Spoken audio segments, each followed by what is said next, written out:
नाही बघा, खरं म्हटलं तर काय आहे, राजकारण हा गावात भावात नको, सगळी कुटुंब एकत्र झाली पाहिजे, एकत्र राहिली पाहिजे.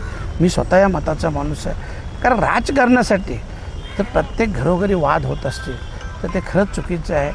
परंतु ठीक आहे, त्याच्यात जरी ठाकरे बंधू एकत्र होत असतील, आमचे साहेब जरी एकत्र होत असतील, तरी आम्ही शेवटी साहेबांसोबत आहोत. जो निर्णय शरद पवार साहेब घेतील तो आम्हा सगळ्यांना मान्य असेल. बघा, मिशन सिंदूर खरं म्हटलं तर आम्हा सगळ्या भारतीयांसाठी एक अभिमानाची गोष्ट आहे. आणि आजपासून नाही, हा गेल्या अनेक वर्षाचा विषय आहे. अतिरेकी आज येतात का?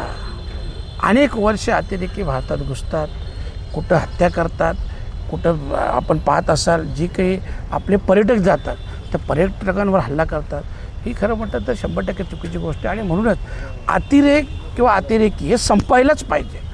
आणि ह्या गोष्टीसाठी आपली कल्पना असेल का आम्ही सगळ्या मंडळींनी, सर्वपक्षीय बैठकीत आम्ही सगळ्या मंडळींनी सरकारला जो निर्णय घ्याल तो आम्हाला मान्य आहे अशा प्रकारचं आम्ही सहकार्य देखील दिलं होतं.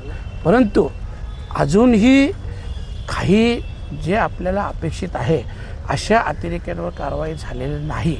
जे या देशात अतिरेकी कारवाई करतात, माझं म्हणणं त्यांना टार्गेट करा, त्यांच्यावर कारवाई करा, त्यांना या देशात आणा किंवा त्या देशात उडवा, काहीही करा, परंतु हे सगळं करा. बाकी जल्लोष उत्सव आपण तेव्हा साजरा करू शकतो जेव्हा ज्या ज्या लोकांचा, ज्या ज्या आतंक्यांचा याच्यात हात आहे त्या सगळ्या अतिरेक्यांना सजा ही झालीच पाहिजे. या मताचा मी नाही, संपूर्ण भारत देश बोलतो. आणि म्हणून ठीक आहे, बाकी प्रत्येक पक्षाचा एक एक अजेंडा असतो. BJPने त्यांचं मत व्यक्त केलं, मनसेने त्यांचं मत व्यक्त केलं, परंतु माझं स्वतःचं वैयक्तिक मत आहे किंवा माझ्या पक्षाची भूमिका नाही बोलू शकत. माझं वैयक्तिक मत आहे, शेवटचा अतिरेकी जोपर्यंत ढेर होत नाही तोपर्यंत सरकारने गप्प राहू नये. ह्या देशातील ज्या ज्या अतिरेकी कारवाई आहेत या समूळ संपल्या पाहिजे.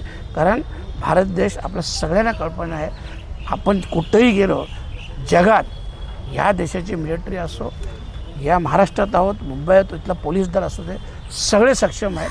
फक्त त्यांना आपण अधिकार द्यायला पाहिजे आणि या सगळ्या गोष्टींचा समूळ नाश केला.